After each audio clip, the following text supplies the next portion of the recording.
Est-ce que vous pouvez nous faire une petite introduction sur ces projets-là? Bien sûr, bien sûr. Alors, tout d'abord, effectivement, tout d'abord, je voudrais juste faire un petit rappel sur les images que tu as projetées tout à l'heure de Tablico, si tu le permets.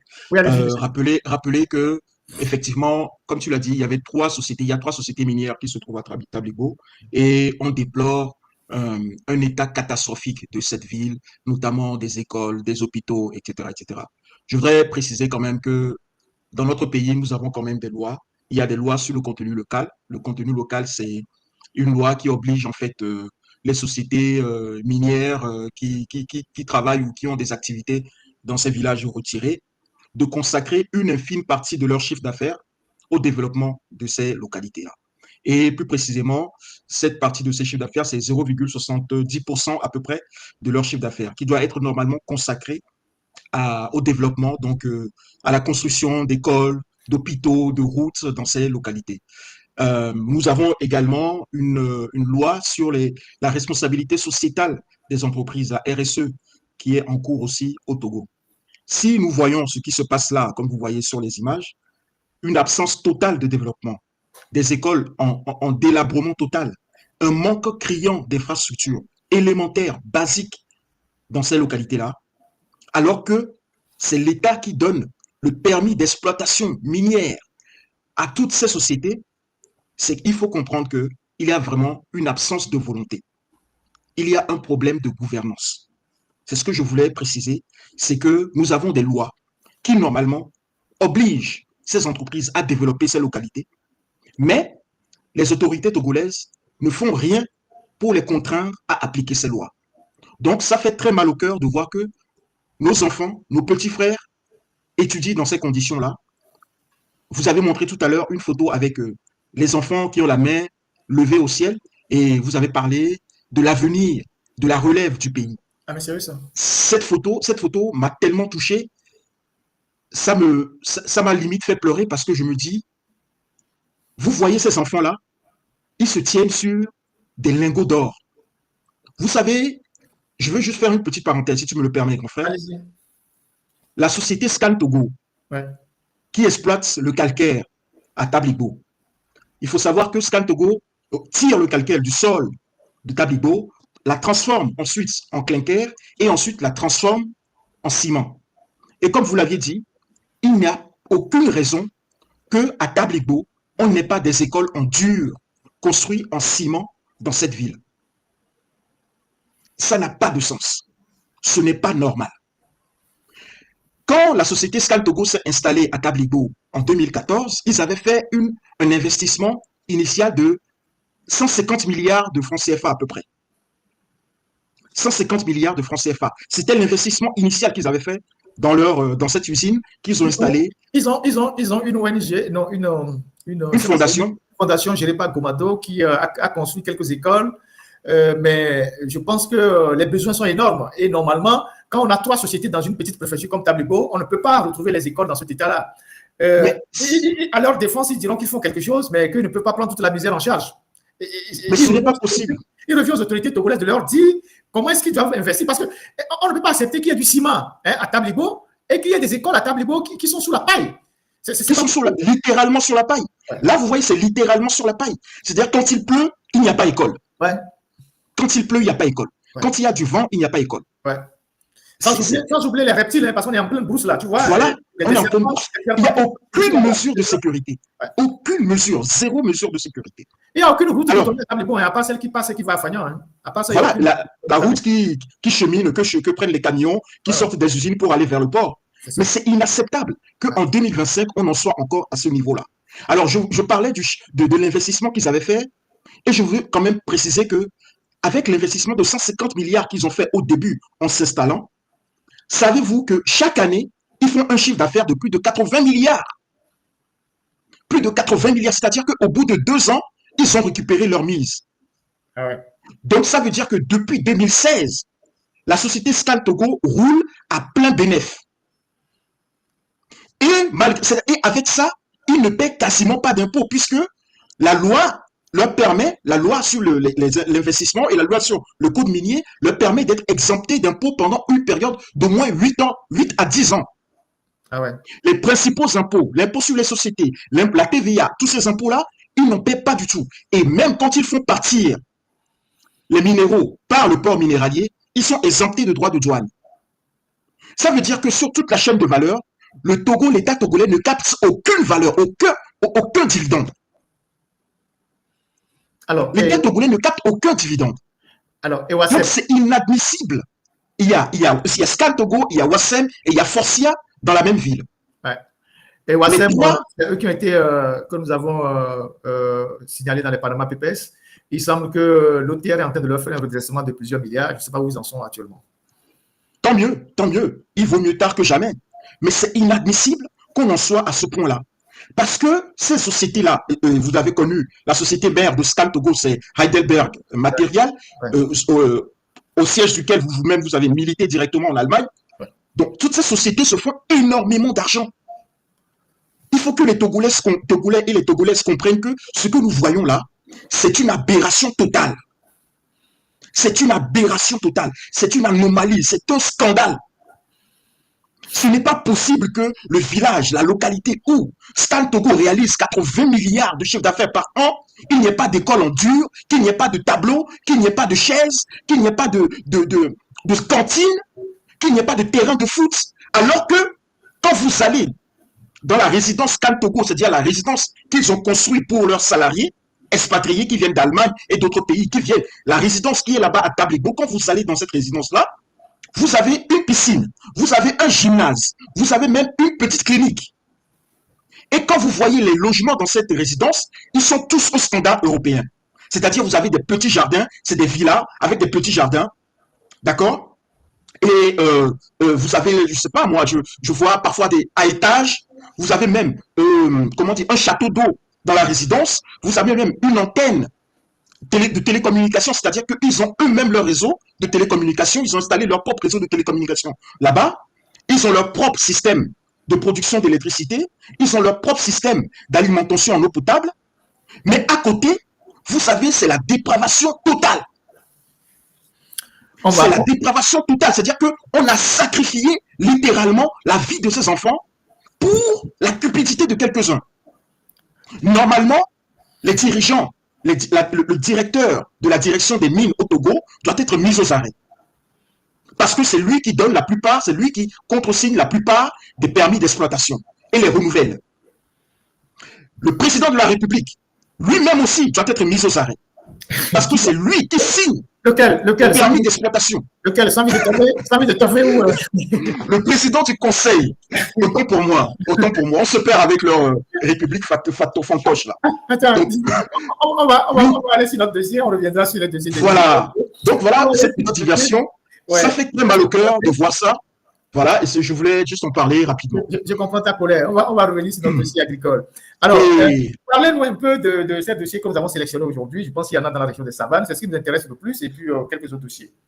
Exactement. Alors, je voudrais commencer par vous dire que l'agriculture au Togo représente à peu près, génère à peu près 18% de notre PIB. On va beaucoup parler de chiffres aujourd'hui. Ouais. Donc, il va falloir noter un peu. Ouais. L'agriculture génère 18% de notre PIB national. Ouais. Et emploie près de 60% de la main-d'œuvre nationale. Donc, c'est un secteur gigantesque. C'est un secteur qui représente un pan important dans notre économie. Donc, que fait l'État pour pouvoir optimiser ce secteur-là, en tirer profit le plus possible? Ouais. Il se trouve qu'en 2017, ils ont mis en place un programme national d'investissement agricole, etc., ouais. etc., parce qu'ils ont remarqué que, bien que notre agriculture soit aussi présente dans notre PIB, elle est totalement, comment dire, archaïque. Donc, ils ont prévu, avec l'aide de la CEDEAO, de la BOAD, de la Banque mondiale, en 2017, de mettre en place un programme de modernisation de l'agriculture. Et c'est ce que vous verrez dans la figure 1. C'est le programme PNISAN, voilà. PNISAN, voilà, exactement. Le budget qui a été accordé à ce programme-là, c'était de 1265 milliards de francs CFA sur 10 ans. Donc, de 2017 à 2026. 1265 milliards de francs CFA. Sur 10 ans. Sur 10 ans. OK. Et sur ce montant, 30% étaient financés par nos impôts, 30% par des prêts chez les partenaires techniques et financiers, c'est-à-dire la Banque mondiale, le FMI, etc., etc. Et ensuite, 40% financés par le secteur privé, c'est-à-dire les banques commerciales. Donc, ils sont partis faire des prêts auprès des banques commerciales pour pouvoir financer ce programme. Mais il se trouve que on est là en 2025 et on n'a rien, on n'a pas de résultat concret de ce programme. Nous sommes à 1 an de la fin du programme PNIASA. Nous sommes à 1 an de la fin. Qui a mobilisé 1265 milliards sur 10 ans. Exact, sur 10 ans. OK. Et nous n'avons... Où sont les résultats? Voilà. Le problème, c'est qu'il n'y a pas eu de transformation radicale de l'agriculture togolaise. On ne voit pas, on n'a pas vu, en tout cas, un changement de paradigme. Ouais. Puisque le peu de choses qu'ils ont fait, c'est du saupoudrage. On a vu quelques tracteurs qui ont été achetés, mais les tracteurs se sont révélés inefficaces sur le terrain, puisque inadaptés au terrain togolais. Ils ont acheté des tracteurs de l'Inde avec un gars qui s'appelait, je ne sais même pas comment il s'appelle, qui avait une société à Lomé, qui était un activiste du régime RPT-Uni. Tous ces tracteurs se sont révélés inefficaces et depuis, le gars, il a fui, il est aux États-Unis. J'oublie un peu son nom, mais il a un nom. C'est un gars qui avait le siège de sa société à Toti, qui livrait les tracteurs Kader, voilà, qui livrait les Kader, il s'appelle Kader, et qui livrait les tracteurs qu'on appelait je ne sais pas, j'oublie le nom de ce tracteur-là. Et ce gars, aujourd'hui, il a disparu, il a fui, il est aux États-Unis. Allez-y. Sans blague. Et personne n'a... On ne cherche pas à le rattraper. C'est quand même incroyable, le montant qui était en jeu quand même, parce que là, on parle de 1265 milliards, mais il faut savoir, 1265 milliards, c'est presque le budget d'une année, ça. Voilà. Le budget d'une... Il a fait venir des tracteurs de marque Ferguson Massé, mais qui ont été très efficaces sur le terrain et qui n'ont pas servi à grand-chose, visiblement. Voilà. Et là, un matin, il a disparu. Il semble qu'il est marié à la fille d'un baron. C'est grave, c'est extrêmement grave. Donc, suite à l'échec patent de ce programme-là, ils ont donc mis en œuvre en janvier 2025, en janvier dernier, il y a quelques mois, un autre programme qui est le programme de ProMat. Donc, c'est la figure 2, c'est ProMat, voilà. Programme donc, de modernisation de l'agriculture au Togo. Donc, pendant que le PNIASA n'est pas encore fini, ils ont relancé un autre programme qui s'appelle ProMat. Voilà, exactement. Exactement. Et donc, on vient greffer le ProMat sur le PNIASA qui n'est pas encore fini. Qui n'est pas encore terminé. OK. Et surtout, on n'a pas fait de bilan de ce PNIASA. On n'a pas fait de bilan de 1265 milliards de francs CFA. Voilà. On n'a pas fait de bilan. Voilà. Et là, ils relancent un autre programme qui est à 892 milliards de francs CFA, c'est-à-dire 1,6 milliard de dollars. Les montants sont astronomiques. 892 milliards. Okay. Le programme, voilà. Ça, c'est le budget qui est consacré donc au ProMat. Okay. Donc, et ce ProMat, pareil, l'objet, c'est de moderniser l'agriculture, d'accord, d'apporter plus de moyens logistiques, financiers aux petits agriculteurs. Et donc, dans le cadre de ce programme-là, ils ont lancé donc ce projet que nous allons maintenant décortiquer un peu, qui est le programme de transformation agricole durable, d'accord, okay. qui est financé en partie par la Banque mondiale. Donc, ce programme-là, précisément, il faut savoir qu'ils ont démarré les tractations, les démarches auprès de la Banque mondiale depuis avril 2024, à peu près. À peu près 1 an maintenant. Un peu plus d'1 an. Et il y a eu beaucoup d'allers-retours parce qu'il faut pouvoir justifier, il faut pouvoir motiver l'opportunité, l'opportunité de ce projet-là. Donc, entre-temps, ils ont organisé donc le Forum des producteurs agricoles du Togo, le FOPAT, voilà.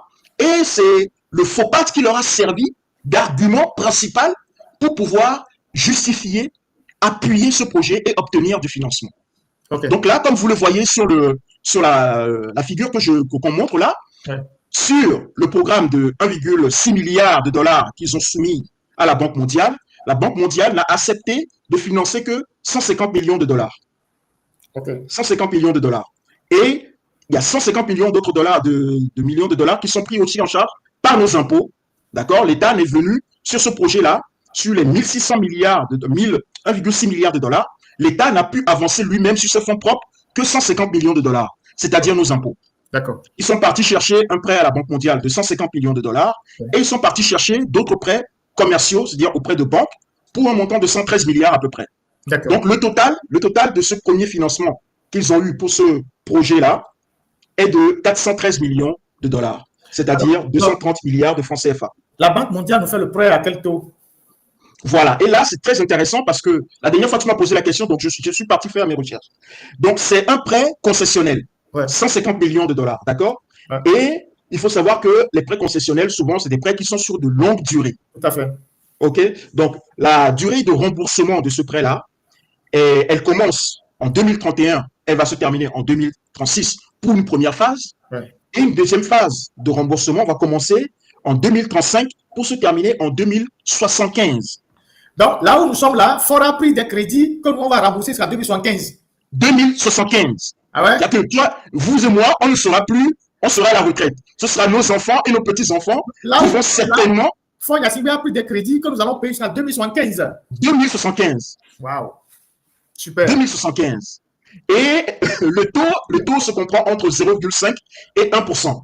Là, pour le coup, le taux n'est pas très élevé parce que ce sont des prêts qui sont bien lissés sur le temps et souvent, c'est par ces organismes-là, puisque ces organismes, l'avantage, c'est que nous sommes contributeurs un peu de ces organismes. Mais comme nous sommes des pays très pauvres aussi, on nous fait quelques facilités.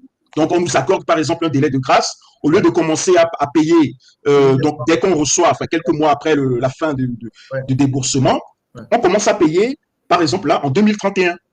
Sachant que le projet normalement dure de 2025 à 2034.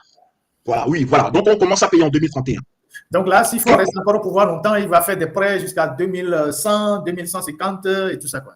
Voilà. Mais là, c'est incroyable, mais c'est juste un seul prêt dont on parle. On ne parle pas de tous les prêts. On parle de juste un seul prêt. Voilà. Et je veux aussi préciser le signataire de ce contrat de prêt que vous voyez là. Et le signataire, c'est Monsieur Bakola. Voilà, sur la figure suivante. De l'économie et des finances. Le ministre de l'économie et des finances. Voilà, Monsieur Bakola, qui est donc le signataire donc sur la figure 8, qui est donc le signataire. Donc, il faut qu'on identifie bien les acteurs de ces histoires-là. Maintenant, il y a eu un autre contrat, une autre convention. La convention pour l'exécution du projet, qui a été signée donc avec la Banque mondiale. Et cette convention-là a été donc conclue entre la Banque mondiale et une agence togolaise, qui est l'agence de transformation agricole. L'agence de transformation agricole, et c'est là où on arrive donc à notre fameux monsieur conseiller à la présidence. Voilà. L'agence de transformation... J'invite tous ceux qui nous suivent là à suivre sérieusement cette partie qu'on va développer par rapport à ce conseiller de monsieur Faure Gnassingbé, quel rôle il joue, qui est-il et tout ça. C'est monsieur Naïm Merich. C'est ça, non? Mérimèche. Naïm Mérimèche. Naïm Mérimèche. Je ne sais pas encore de quelle nationalité il est, mais je pense qu'il doit être du pays de Jésus. Bon, allons-y. Exactement. Et alors, on n'a pas sa nationalité, c'est vrai, mais on sait qu'il a fait ses études à Paris. Ouais. Il est sortant de l'HEC. Il a fait ses études à HEC Paris. Ouais. Donc, il a fait l'école de commerce, une école de commerce prestigieuse. Ouais. On soupçonne qu'il soit proche de M. Tony Blair parce que sur ses réseaux, on voit qu'il y a certaines acquaintances avec la fondation Tony Blair. C'est ça. Donc, on soupçonne qu'il soit proche de Tony Blair et sûrement que c'est lui qui l'a recommandé donc, à Faure Gnassingbé. Donc, c'est lui. Ce Naïm Mérimèche, il est conseiller de Faure Gnassingbé. Il est conseiller de Faure Gnassingbé. Il est conseiller de Faure Gnassingbé. Et donc, en 2023, il a été désigné par décret présidentiel comme président donc, de l'agence de transformation agricole. Voilà. Agence de transformation agricole. Et donc, dans tout ce Togo-là, de 9 millions d'habitants, avec cette diaspora, avec beaucoup de compétences que nous avons, Faure Gnassingbé n'a trouvé aucun Togolais, même aucun membre de UNIR pour nommer à la tête de l'agence de transformation agricole. Et il est parti chercher Naïm Mérimèche pour gérer quelqu'un qui ne connaît pas le Togo a priori. On l'amène pour gérer la transformation agricole au Togo. On n'a pas pris des jeunes Togolais diplômés, on n'a pas pris des gens de la diaspora, même dans le parti UNIR qui gouverne le pays, on n'a trouvé personne. Les ingénieurs agronomes togolais. C'est dans le pays de Jésus. Ils ont trouvé quelqu'un. Allons-y. C'est incroyable, c'est vraiment incroyable. Donc, il est conseiller à la présidence depuis plusieurs années et donc, il est aujourd'hui catapulté à la direction donc, de l'agence togolaise de transformation agricole. Il faut savoir que on soupçonne qu'il soit le concepteur du forum des producteurs agricoles qui a été organisé l'année passée. Ouais. En tout cas, on a vu en compagnie de Faure, puisque tous les déplacements de Faure Gnassingbé dans le cadre de ce forum, il était toujours à côté. Voilà, il était toujours à côté et il communiquait beaucoup là-dessus sur ses réseaux sociaux. D'accord? Voilà. Donc, je pense qu'il y a une photo qu'on pourrait trouver au cours de... Voilà. Donc, M. Mérimèche, qui est donc responsable de ce projet à 230 milliards de francs CFA, Il C'est lui. Il est responsable d'un projet de 230 30 milliards de francs CFA. OK. Il est responsable, c'est lui qui gère un projet de 230 milliards de francs CFA. Exactement. OK. Allons-y. Et il est responsable puisque le contrat d'exécution du projet, il l'a signé avec la Banque mondiale. Il l'a signé. C'est-à-dire que ce n'est même pas le ministre de l'Agriculture. Ce n'est pas le ministre de l'Agriculture qui a signé le contrat, mais c'est M. Mérimèche qui a signé le contrat avec la Banque mondiale. Avec la Banque mondiale. Incroyable. Incroyable. Là, on est complètement dans l'absurde. Là. Donc, alors que normalement, dans les tests qui ont mis en place l'agence de transformation agricole, le ministère de tutelle de l'ATA, c'est le ministère de l'Agriculture. Qui est dirigé par M. Bengbeni. Et M. Bengbeni, c'est le beau-frère de Faure Gnassingbé. Voilà. Bengbeni, sa femme, c'est la sœur de Faure Gnassingbé. Allons-y. Voilà. Alors que, donc on se rend compte qu'il y a quelque part une anomalie, un passe-droit, c'est-à-dire que ce monsieur, il passe devant le ministre. C'est ça. Alors que dans les tests, il est censé être après le ministre. On voit bien qu'il passe devant le ministre. Donc voilà la convention qu'on vous montre là. Ouais. L'International Development Association, c'est l'organisme. C'est ça. C'est la Banque mondiale, c'est l'organisme de la Banque mondiale qui fait les prêts, qui structure les prêts pour les pays très pauvres. C'est comme la SFI pour les entreprises au niveau des FMI. Voilà, exactement. Là, c'est l'IDA. Et l'IDA s'occupe des pays très pauvres. Donc, nous, notre pays est considéré comme un pays très, très pauvre. Donc, c'est elle qui s'occupe de nous. Et elle signe directement avec l'Agence de transformation agricole. Et la signature, comme vous allez le voir sur l'image suivante, c'est la signature de monsieur. Donc, monsieur Mérimèche est à la tête de ce projet de transformation agricole, de modernisation de notre agriculture.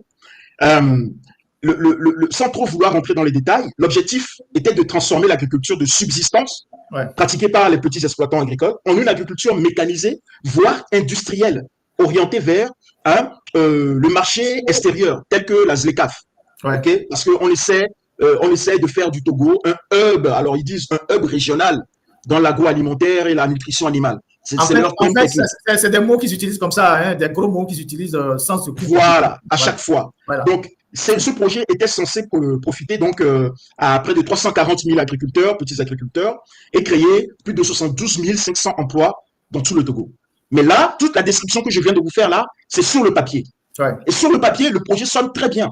Parce qu'on entend des mots. On entend des mots comme modernisation, industrialisation, autonomisation, financement. On entend des mots qui font très plaisir à entendre. Ouais. Très plaisir aux oreilles. Quand on parle de ça, on vous dit qu'on va prendre un agriculteur, un petit agriculteur, on va le prendre de 0, on va l'amener à 100.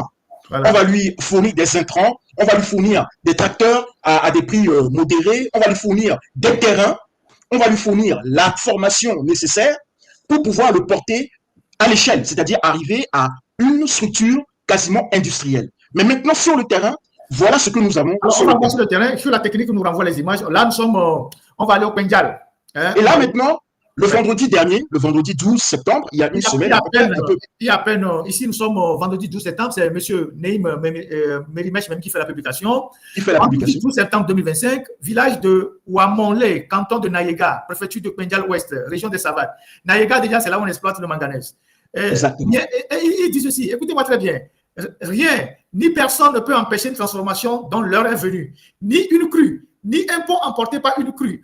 Pas quand les acteurs de cette transformation sont les producteurs agricoles de Ouamonlé. Pas quand le responsable du cluster s'appelle Tilabalo Paroubali, agent à l'agence de transformation agricole qui a changé sa trajectoire pour changer la trajectoire. Et donc, il se félicite, il fait ce laïus-là pour se féliciter de ce que, malgré les intempéries, la pluie, ils ont réussi à traverser la rivière, je ne sais pas si c'est à la nage ou je ne sais pas comment, mais vous allez voir que des gens qui ont à leur disposition plus de 235 milliards de francs CFA, bien 230 milliards de francs CFA, ils ne se sont même pas foutus de construire des ponts pour enjamber les rivières, pour faire passer de l'autre côté pour les villageois, les tracteurs, les nourritures. Ils sont obligés de transporter les égreneurs, je ne sais pas quoi, les machines, sur les épaules pour traverser la rivière, comme autant des premiers colons qui sont arrivés en Afrique. Exactement. Vous voulez développer l'agriculture en Afrique, vous voulez développer l'agriculture au village, dans les localités les plus lointaines, vous n'avez pas fait de route, vous n'avez pas fait de pont, et en pleine crue des rivières, vous transportez les machines à la force des bras, des villageois pour traverser la rivière. Et monsieur se félicite sur son compte pour dire ni une crue, ni un pont emporté ne peut nous empêcher d'atteindre nos objectifs. Il faut que la technique nous passe les images. C'est incroyable. C'est incroyable. Ouais. C'est incroyable. C'est-à-dire qu'ils sont arrivés dans ce village avec une machine qui est visiblement... Voilà, région de Savane. C'est quelle machine? Donc, c'est un moulin à grains, visiblement. Voilà, c'est un moulin à grains. Voilà. C'est un moulin à grains. Donc, ils arrivent dans ce village et vous regardez l'image. Le pont, oui. C'est-à-dire que la rivière, je ne sais pas s'il a emporté ou a mis en difficulté le pont. Et eux qui ont autant d'argent pour accompagner les agriculteurs, ils ne se sont pas foutus d'abord de faire les voies de desserte. Ils ne se sont pas foutus d'abord de faire les routes. Ils arrivent. Et comme il y a une crue dans le village, le pont ne pouvant pas être utilisé, ils ont transporté la machine à la force des bras des paysans. Vous pouvez aller titrer. Comme des forçats, ils ont obligé les agriculteurs à transporter la machine, comme vous le voyez, comme des forçats, comme des gens qui font du travail forcé pour traverser la rivière. Nous sommes en 2025. Et ce monsieur, dans son poste, il a utilisé le mot transformation 5 fois. Il a fait 5 phrases. Il a utilisé le mot transformation 5 fois. Et il a osé dire que les acteurs, que les producteurs locaux sont eux-mêmes les acteurs de la transformation. Voyez sur cette photo comment ils agissent en transformant. C'est-à-dire la rivière ou le fleuve pouvait emporter des gens. Ils pouvaient mourir. Ils pouvaient mourir. Si jamais il y a une crue qui se déclare intempestivement, elle crue sa crue, emporte tous ces gens-là, ils meurent et ils perdent aussi la machine. Et voilà ce qu'on appelle la modernisation de l'agriculture togolaise. Ils disent on ose parler de modernisation. Ils disent les mots qu'ils utilisent, modernisation, transformation, autonomisation, c'est tout ce qu'ils racontent. Mécanisation, tout.